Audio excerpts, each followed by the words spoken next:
नमस्कार दोस्तों, मैं मिथुन सिंह स्वागत करता हूं आप सभी का दी एजुकेटर के प्लेटफॉर्म पे, जहां पे हम लोग टीचिंग एग्जामिनेशन की प्रिपरेशन करते हैं।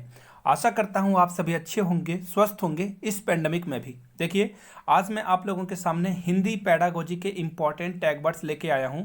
अब देखो, टैग वर्ड्स क्या हैं, आप पहले ये जान लो। इनसे आप इसे ट्रिक बोल सकते हो, एक तरीका बोल सकते हो जिससे आप अपने सारे ऑप्शंस को इलिमिनेट या फिर सिलेक्ट कर सकते हो कि कौन से ऑप्शंस राइट होने वाले हैं या कौन सा नेगेटिव होने वाला है। तो वीडियो को जरूर हिट लाइक दे अगर आपको ये पसंद आए तो। देखिए, अब हम लोग बढ़ेंगे पॉजिटिव वर्ड्स की ओर। जी हाँ, कौन कौन से पॉजिटिव वर्ड होते हैं जिन्हें आपको अपने ऑप्शंस में लेना है। देखो, पहला है भाषा प्रयोग के अवसर, यानी कि बच्चा जैसा बोलना चाहता है आप उसे बोलने का क्या देंगे, एक अवसर प्रदान करेंगे ताकि बच्चा सही से बोल पाए। दूसरा देखो, विविधता है और वैविध्य है, तीनों का एक ही मतलब होता है, यानी कि डाइवर्सिटी बच्चे के अंदर होनी चाहिए, यानी कि वो अलग अलग तरह से अपने आप को एक्सप्रेस कर पाए। अब जैसे मैं अगर एक क्लास में जाके ये पूछ दूं कि अगर तुम्हारे पंख लग जाएं तो क्या आप करोगे, तो सारे बच्चे का आंसर क्या आना चाहिए, यहाँ पे डिफरेंट डिफरेंट आना चाहिए। तो इससे क्या होगा ना कि वो रचनात्मक, आपको तीनों बच्चे में अलग अलग जो है रचनात्मकता के गुण दिखाई पड़ेंगे। आगे बढ़ते हैं, प्रिंट समृद्ध माहौल, यानी कि आपको ऐसा दिखाना है ताकि एक माहौल जो हो, यानी कि जो एटमॉस्फेयर है क्लासरूम का, यानी वातावरण है, वो समृद्ध हो। और प्रिंट आउट का मतलब ये हुआ कि आप जो है उन्हें अलग अलग तरह से पिक्चर की शक्ल में जो है आप उसे पढ़ाओ। आगे बढ़ते हैं और अगला पॉइंट आप लोगों के सामने ये रहा, जहां पे आपको क्या करना है, भाषा विविधता पे जोर देना है, यानी कि संसाधन पे।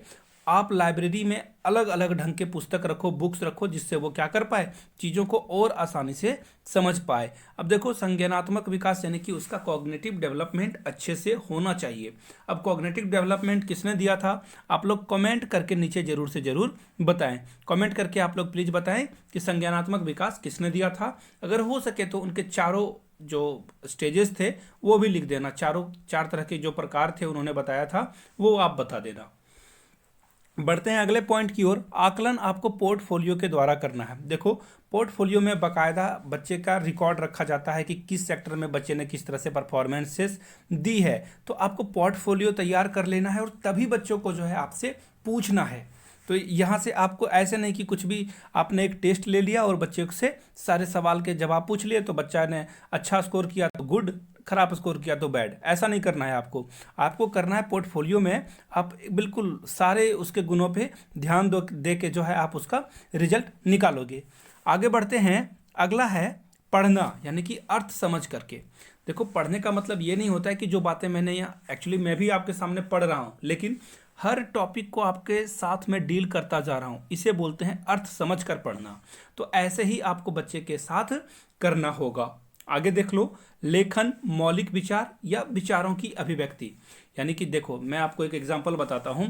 जब आप निबंध लिखने के लिए जाते होगे तो देखना, आप कभी भी 300 वर्ड को याद नहीं कर सकते हो। 300 वर्ड में या फिर बड़े बड़े जो क्वेश्चन आंसर होते हैं, आप उन्हें अपने शब्दों में लिखते हो। तो ये बातें आपको ध्यान में रखनी है। अगले पॉइंट की ओर बढ़ते हैं, भाषा सीखने की क्षमता जन्मजात होती है। देखो, ये जो एक साइंटिस्ट थे नोम चॉम्स्की, उन्होंने कहा था कि जो आदमी है, मनुष्य है, इसके ब्रेन में एक ऐसी डिवाइस लगी होती है, बचपन से ही वो डिवाइस लगी होती है। तो वो जो डिवाइस है दोस्तों, वो क्या करता है, हमें जो भी भाषा है उसे सीखने में मदद करता है। देखना, अगर मैं बोल दूं कि एक इंग्लिश फैमिली के यहाँ एक बच्चा पैदा हुआ, एक इंग्लैंड में बच्चा पैदा हुआ या अमेरिका में हुआ, तो वो इंग्लिश खुद ब खुद बोलना सीख जाएगा अपने परिवार के इन्वायरमेंट में, वातावरण में। उसी तरह से कोई बंगाली सीख जाता है तो कोई मराठी सीख जाता है, कोई तेलुगु, तमिल या फिर हिंदी बोलना सीख जाता है। तो ये बच्चे के अंदर क्या है, खुद ब खुद एक क्षमता है, उसके मस्तिष्क में एक ऐसा डिवाइस है। एक्चुअली ये हाइपोथेटिकल चीज़ें हैं, ऐसा कोई डिवाइस होता नहीं है, लेकिन फिर भी आप उसे कंसीडर कर सकते हो कि एक ऐसा डिवाइस है जो बच्चे को सीखने में मदद करता है। मैंने पहले ही बताया था आपको कि अवसर आपको देना है, बच्चे को ज़्यादा से ज़्यादा आप अवसर दोगे अपने आप को एक्सप्रेस करने का। एक बात यहाँ पे ध्यान रखना, कभी भी बच्चा अगर गलत प्रोनाउंसिएशन कर रहा है, उच्चारण उससे गलत हो रहा है, तो आपको उसे डांटना नहीं है। एक्चुअली देखो, ये हिंदी की क्लास है, तो आपको ये बताना है कि ये उच्चारण मैंने सही लिखा है या गलत। ये देखो केबीएस का आया हुआ क्वेश्चन है, आपको बताना ये उच्चारण सही है या गलत। अगर आपको लगता है सही है तो लिखना कि उच्चारण सही लिखा हुआ है, और अगर आपको लगता है गलत है तो आप सही क्या है इसका नीचे लिख के बताना। हो सकता है कि एग्जाम में पूछा जा सकता है आपको। आईएएस एग्जामिनेशन में यानी कि यूपीएससी के एग्जाम में बहुत बार ये क्वेश्चन आ चुका है। आगे बढ़ते हैं, भाषा अर्जन। देखो भाषा अर्जन का मतलब होता है भाषा को बच्चा जब सीखेगा, एक्वायर करेगा, तो उसके अंदर जो है आपको सहजता डालनी है, स्वाभाविकता डालनी है। और देखो विधान पूर्व, देखो सिंपल सी बातें हैं, भाषा अर्जन करने के लिए आप जो है उसके ऊपर प्रेशर नहीं डाल सकते हो, दबाव नहीं डाल सकते हो। आपको उसे जो है एक अच्छा माहौल देना है, सहज बनाना है उसे, ना कि उसे डांटना डपटना है अगर वो किसी वर्ड को सही से अच्छे से बोल नहीं पा रहा है, उच्चारण नहीं कर पा रहा है। और स्वाभाविक, ये सबसे इंपॉर्टेंट चीज़ है। देखना हम लोग क्या करते हैं ना, बचपन से ही प्रश्नोत्तर यानी कि प्रश्न और उत्तर लिखने के लिए मैम ने या सर ने लिखा दिया तो उसी को रट्टा मारते थे। तो इससे क्या आपको आगे चल के पता चला कि ये जो चीज़ें हैं ये क्या गलत है। एक्चुअली इससे जो है टीचर क्या कर रहे हैं, बच्चे का ही जो है विनाश कर रहे हैं, विकास के जगह पे क्या कर रहे हैं, विनाश कर रहे हैं। इससे क्या होगा, बच्चा विनाश की ओर अग्रसर होगा। आगे बढ़ते हैं, भाषा अधिगम यानी कि प्रयासपूर्ण विद्यालय जाने के बाद। देखो भाषा अधिगम जो है वो होगा आपका प्रयासपूर्ण, यानी कि बहुत बार आप प्रैक्टिस करोगे तब आप उस चीज़ को सीख पाओगे, बोल पाओगे या फिर समझ पाओगे। उसी तरह विद्यालय जाने के बाद भाषा का विकास होना शुरू होता है। अब देखो प्रोत्साहित करना, बिल्कुल देखो प्रोत्साहित करके ही आप बच्चे को किसी चीज़ को सिखा सकते हो। अगर सपोज कर लो किसी की इंग्लिश जो है बहुत ही वीक है, कमज़ोर है, तो अगर मैं उसे बार बार जो है बोलूं कि तुम्हारी इंग्लिश ठीक नहीं है, तुम नहीं कर सकते हो, तो इससे बच्चा क्या होगा, डाउन जाएगा, नीचे जाएगा, इससे बच्चा सीख नहीं पाएगा। आपको क्या करना है, उसे जो है प्रोत्साहित करना है, तभी बच्चा आगे की ओर बढ़ेगा। समझ पा रहे हो बातों को, आगे देख लो। अगला है मातृभाषा को स्वीकारना। देख लो आप यहाँ से देख सकते हो, यानी कि आपकी जो मदर टंग है ना, मातृभाषा जो है, आपको उसे जो है आगे बढ़ाने के लिए जो है प्रयत्न करना चाहिए। एक्चुअली क्या होता है ना, बच्चे जब स्कूलों में जाते हैं तो अपनी, अगर कोई पंजाबी फैमिली से है तो उसे पंजाबी बोलना आएगा, कोई बंगाली है तो उसे बंगाली बोलना आएगा। तो इसी तरह से आपको जो है इस पे असहज नहीं होना है।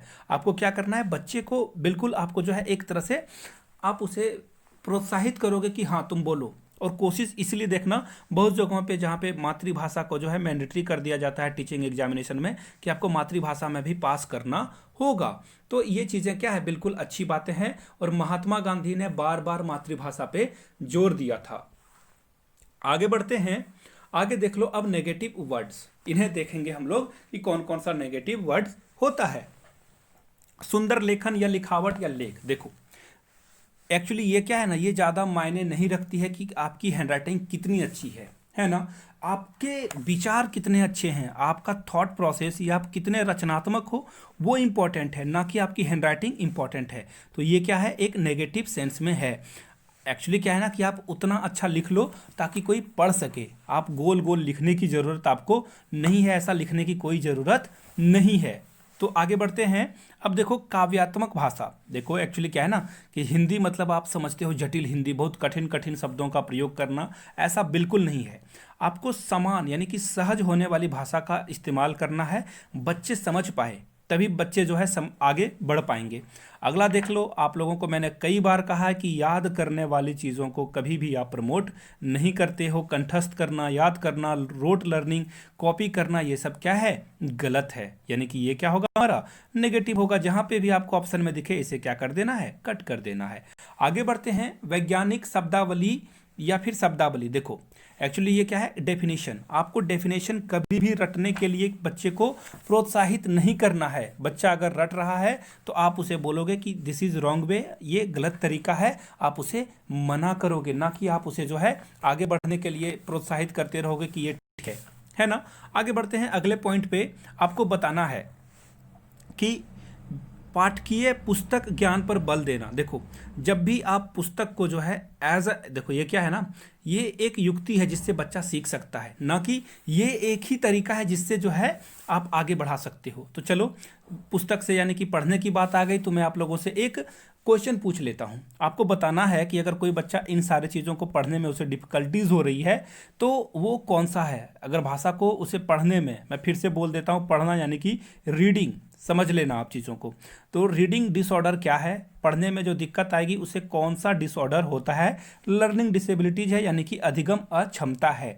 कमेंट करके जरूर से जरूर बताएं तो मुझे पता चल जाएगा कि आप लोगों ने यहाँ तक वीडियो को देखा है। पहली बात। दूसरा तरीका, आपको एक और चीज़ आपको मैं बता दूं, आपको जो है कमेंट सेक्शन में एक वीडियो का लिंक मिलेगा जहाँ पे लर्निंग डिसेबिलिटीज से मैंने सारे क्वेश्चंस करा रखे हैं, 15-16 क्वेश्चन करा रखे हैं, आप देख लेना। सारी लर्निंग डिसेबिलिटीज से क्वेश्चन जो भी एग्जाम में आएंगे आप कर पाओगे। आगे बढ़ते हैं। देखो, बाधा या जटिलता, आपको किसी भी समय इस बात पे जोर नहीं देना है कि ये बाधा है, जटिलता है, आप इसे नहीं कर पाओगे। इन सब चीज़ों से आपको क्या करना है, बचना है। इन शब्दों का इस्तेमाल आप पढ़ाते समय या फिर पुस्तक में या फिर समझाते समय इन चीज़ों का यूज नहीं करोगे। केवल, मात्र या ही या भी। देखो, जब भी आप किसी चीज़ को, देखो केवल का मतलब होता है ओनली, जब भी चीज़ों को आप क्या करते हो, लिमिट करने की कोशिश करते हो कि आप इसी कमरे के अंदर रह सकते हो, तो क्या कर रहे हो, आप प्रताड़ित कर रहे हो। जेल में यही चीज़ें होती है ना, जेल में आपको एक बंद कमरे में रख दिया जाता है या फिर एक बंद बाउंड्री के नीचे रख दिया जाता है अंदर में कि आप यहाँ से बाहर नहीं जा सकते हो। तो ये क्या होता है, बच्चे को घुटन महसूस होगी। तो इन सारे चीज़ों से क्या करना है, आपको बचना है। ये जहां भी दिखे इनसे आप आगे निकलना। मानक भाषा पे बल देना, यानी कि आपको स्टैंडर्ड लैंग्वेज में ही आंसर करने हैं, ऐसा नहीं बोलना है। अब देखो, स्टैंडर्ड आंसर का क्या मतलब हुआ। देखो, एक्चुअली हम लोग बोलचाल की भाषा में बिल्कुल सिंपल वे में जो है चीज़ों को आमने सामने रखते हैं, लेकिन जब लिखने की बारी आती है तो देखना आप क्या करने लगते हो, बिल्कुल एक हार्ड या फिर बहुत कठिन कठिन शब्दों का इस्तेमाल करते हो लिखने के लिए। ऐसा नहीं करना है आपको। सरल लैंग्वेज में लिखें, सिंपल वे में लिखें, तभी बच्चा जो है उसे समझ पाएगा। चलो, अगर ये वीडियो इन्फॉर्मेटिव लगी हो तो प्लीज़ लाइक करें, कमेंट करके जरूर बताएं कि आपको ये क्लास कैसी लगी। थैंक यू सो मच आपके इस प्यार और सपोर्ट के लिए। इसी तरह आगे बढ़ते रहें और सीटेट क्रैक करें। Thank you so much. Best of luck to all of you. Thank you.